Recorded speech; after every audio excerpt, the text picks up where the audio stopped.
Hello, my name is Nanak Rai, and I am a PGY2 internal medicine resident. Today I will be presenting an unfortunate case of acute systolic heart failure in a young patient due to a very common veterinary medicine. Welcome to our case report.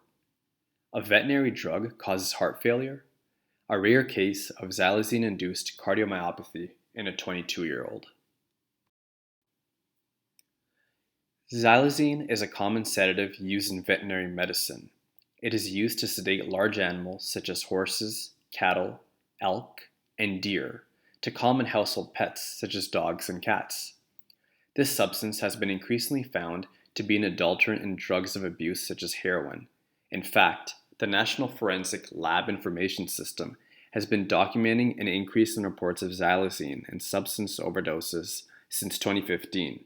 And these cases have been rising ever since.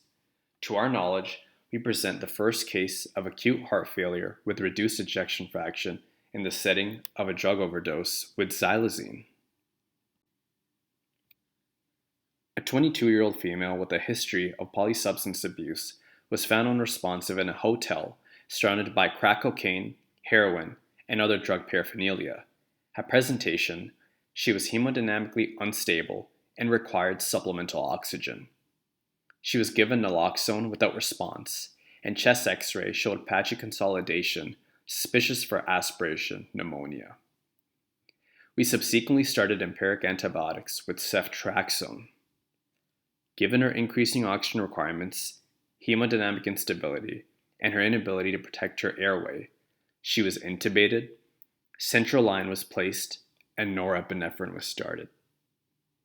That being said, she continued to be hypotensive on norepinephrine and was needing more vasopressor support, so we added on vasopressin and phenylephrine. We wanted to rule out endocarditis as a source of our patient's severe sepsis with shock, given her IV drug use, so a TTE was ordered. TTE showed severe heart failure with reduced ejection fraction at 20%, a grade 2 diastolic dysfunction, and severe left ventricular global hypokinesis. We then consulted cardiology, who determined that her acute systolic dysfunction was related to chronic polysubstance abuse and recommended repeating a TTE in 1 week. We also obtained a comprehensive drug panel, which was positive for xylazine. We immediately contacted Poison Control, who recommended starting MAC protocol due to the patient's multipressor support, transaminitis, AKI, and elevated CK. She required bumetanide drip and intermittent diuresis given fluid overload. Thankfully, on day 3, our patient was weaned off of vasopressor support and she was extubated on day 4. 1 week later, her repeat TTE showed normal systolic function with an EF of 55% and normal left ventricular thickness. The pharmacology behind xylazine in humans was never well established due to its significant side effect profile.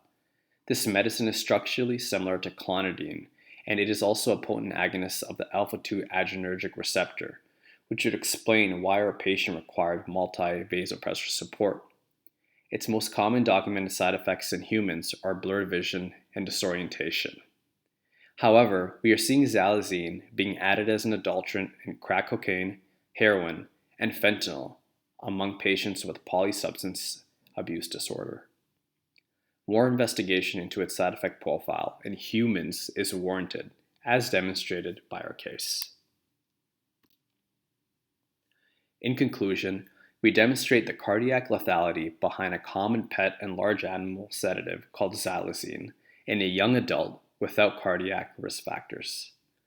We should continue to be on the lookout for adulterants such as xylazine in patients coming in with suspected drug overdose. Thank you for listening.